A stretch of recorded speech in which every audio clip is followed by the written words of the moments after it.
check out this $6,000 transformation that I did, you guys. So this one was a doozy.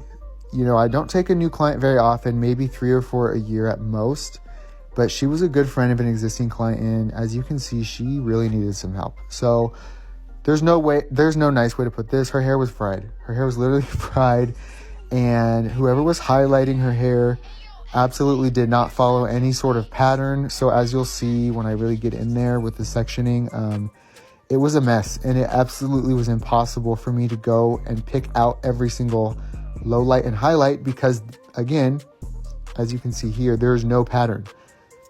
The highlights and lowlights appear at different spots throughout the length of each hair strand. It's my worst case scenario. But you know what? I said we got to make it happen. You got to leave here with a smile today. So I ended up having to basically just apply lightener all over her head because, again, it was impossible to really pick things out the way I wanted to. I tried my best, though, to isolate darker areas from lighter, but it was a struggle.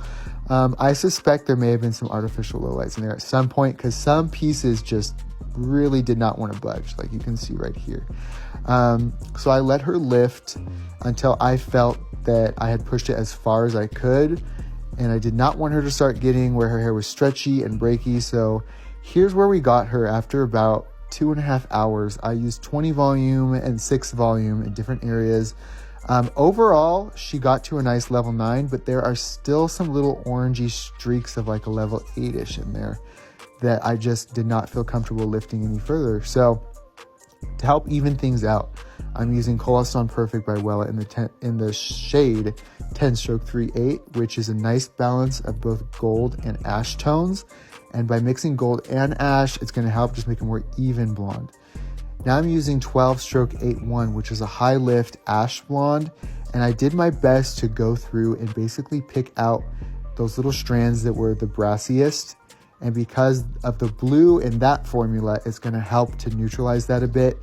And because it's a high lift color, it'll also give it a little bit more lift as well without having to do any more bleach for today. So here is her color after it was all finished. We got her basically to about 95% of the way I wanted to get her.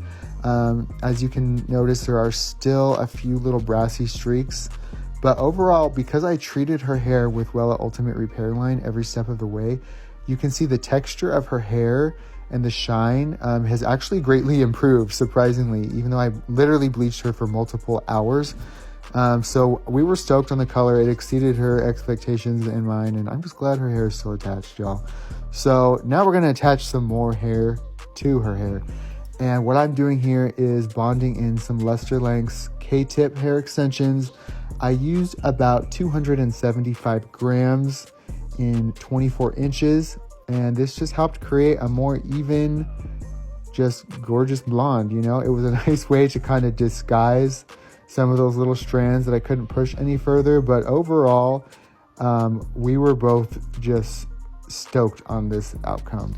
So 11 hours and 6 racks later, she is walking out of my salon looking like Barbie.